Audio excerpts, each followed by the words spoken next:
ride, don't you? Go to 5. You like to go for a ride? Yeah.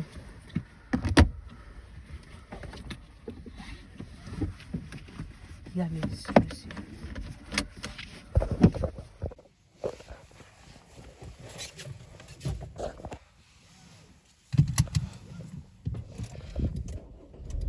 So you want Oma to make you grilled cheese with your soup? Yeah.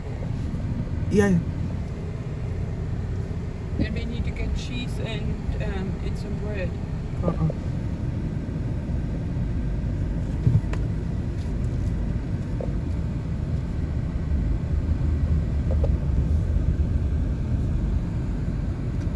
Poor Irene. Or Iries. You poor Irene.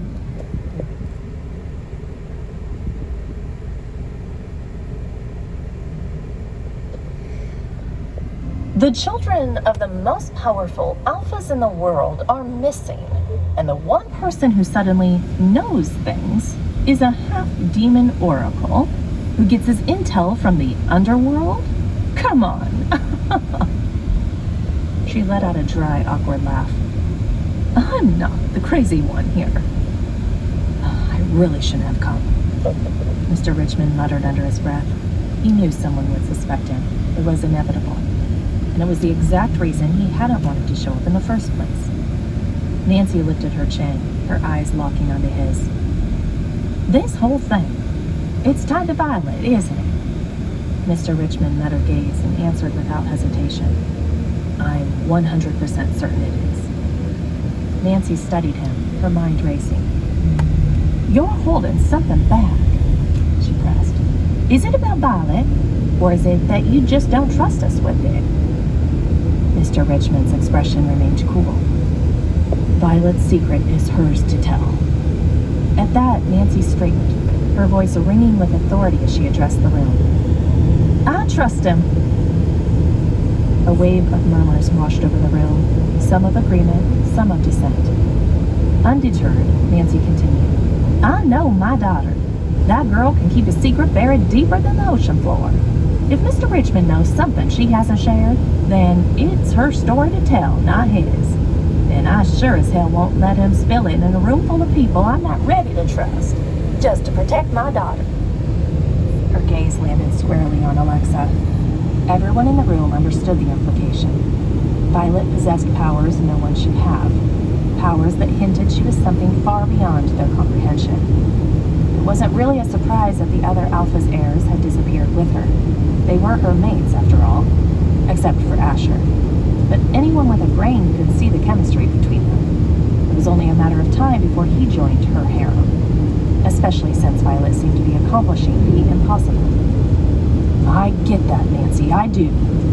Leon broke in, his voice tight with frustration. But it doesn't change the fact that our kids are gone. How the hell are we supposed to get them back?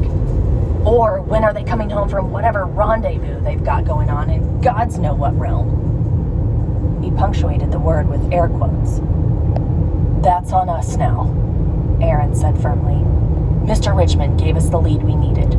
Now we have to figure out how to bring our children home. If that's even possible, Genevieve cut in. What if they were taken for a reason? What if we can't get them back until the time is right? Then the seer needs to tell us that. Aaron shot back, his tone hardening.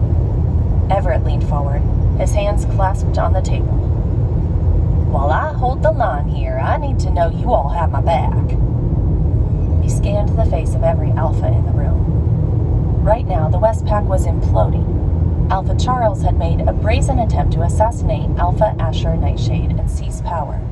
But the entire plot had spectacularly backfired. Asher, brilliant as ever, had seen it coming from a mile away. The only problem was, Asher was now missing. Pack members were already whispering that Asher was dead and that the leadership was covering it up.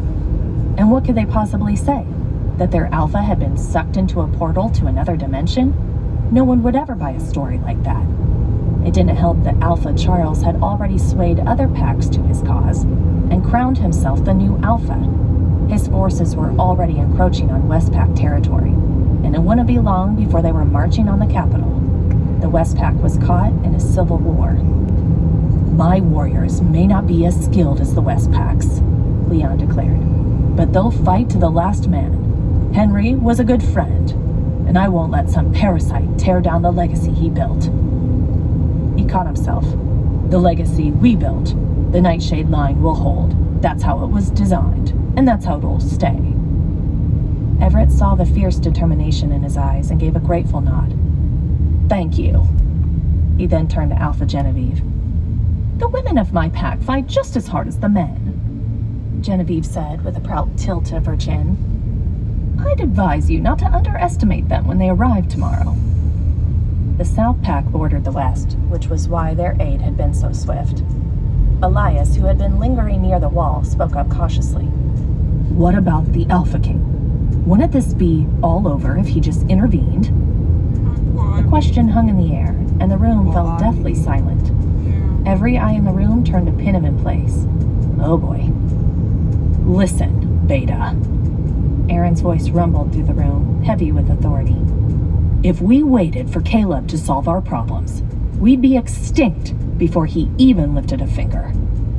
Elias shrank back, feeling small and foolish for even asking. Everett's gaze shifted back to Mr. Richmond, and for the first time, a flicker of respect showed in his eyes. "I appreciate you coming today. You can leave now. We'll provide a safe escort to Astor City. Or if you're tired, you're welcome to stay the night. We'll see that you're taken care of." "I appreciate the offer," Mr. Richmond said, his tongue clipped. "But I'll be leaving immediately." He didn't want to spend one more second in this room before someone else accused him of a crime he didn't commit. "And thank you,"